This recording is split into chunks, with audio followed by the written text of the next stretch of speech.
You work hard to provide for your family today and tomorrow. But if you're like most people, figuring out how best to provide for tomorrow can be a confusing proposition. Personal finances, especially investing for your family's future, is one of the most challenging and often intimidating tasks one has to deal with. How do I create a financial plan? How much will I need to retire? How do I save for college? These and many other questions are enough to make our head spin. It's no wonder that turning to a professional financial advisor is usually the best way to avoid pitfalls, which raises another question. How do I choose a good financial advisor? I would suggest looking for somebody that you can partner with and trust for the long run, for generations to come. Someone with experience in the market is very helpful. Having the history of having been through these volatile markets several times in their career can help be very calming, help you make better database decisions instead of emotional decisions. And one question I would always ask is, do they invest in the same things they're recommending you invest in? You may be surprised by the answer, and the answer should be, of course I am. Sue Katz is a partner in her family's financial services business, Katz Family Financial Advisors. For the past 43 years, her firm has been providing financial advice to its clients.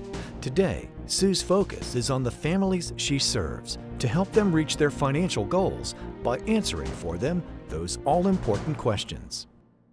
How does the advisor help me plan for my future and my children's future? How long-term should my strategy be? We would suggest about 3 generations, pretty long-term. That's children and grandchildren or future children and grandchildren that you should be thinking about when you're making your financial plan. John Templeton was on Wall Street Week and talked about how he was planning for the next 40 years, and he did that on his 80th birthday. Planning is an individual and continuous process, so hiring somebody to do a 30-page pretty financial plan, although that's better than nothing, because things change so quickly, that becomes outdated. So working with somebody on a continuous basis makes more sense. How are ideas selected? Can I reject ideas? We would always suggest using a method or model to select ideas. The model should be objective and proactive. It should look at buy and hold items, but specifically have a strong sell discipline also. You should be able to reject or accept any ideas that are going to go into your portfolio.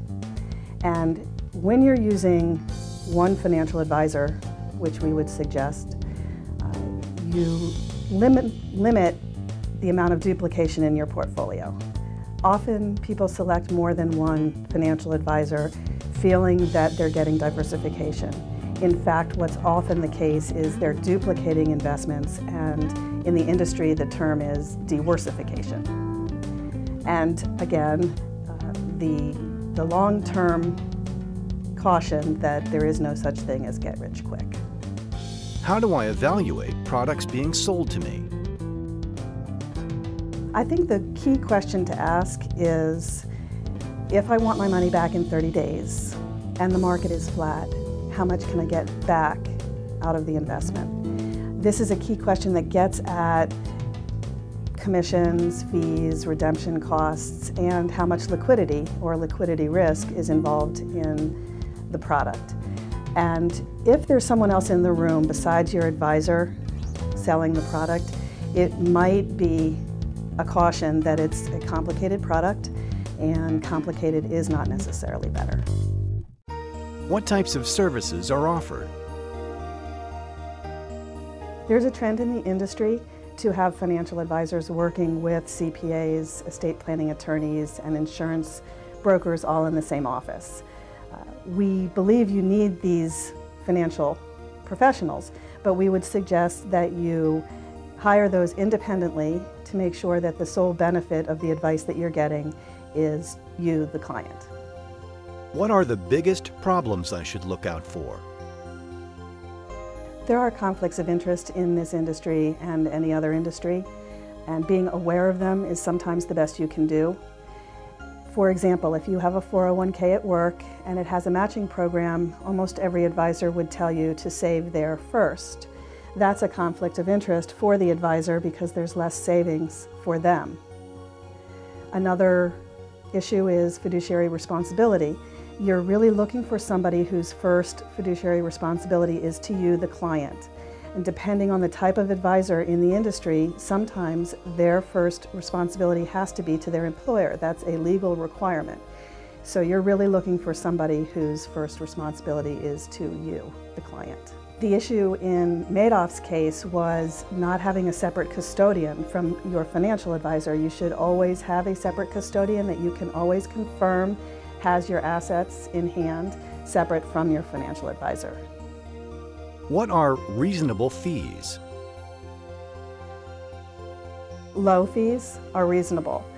If you want a number, 1% is probably a reasonable number.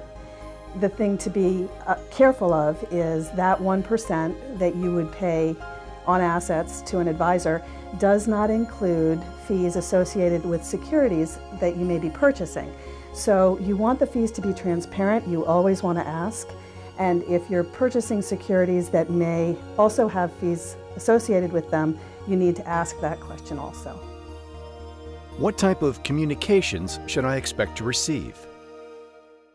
I would say this is probably the most important question. Your advisor needs to be accessible and you need to be able to talk with them frequently. We call clients once a month. Some advisors call once a quarter. If they're calling annually, I would suggest that's probably not often enough. What you're looking for in communication is a status report, a performance type review, and we also use that time to educate clients. We find that the more that we educate, the more they stay invested for the long term and meet their financial goals. What are the rules of thumb as you evaluate financial advisors? I think the biggest priority is to find somebody that you can partner with financially that will help you sleep well at night. And if they're investing in the same types of things they're recommending you invest in, that is helpful.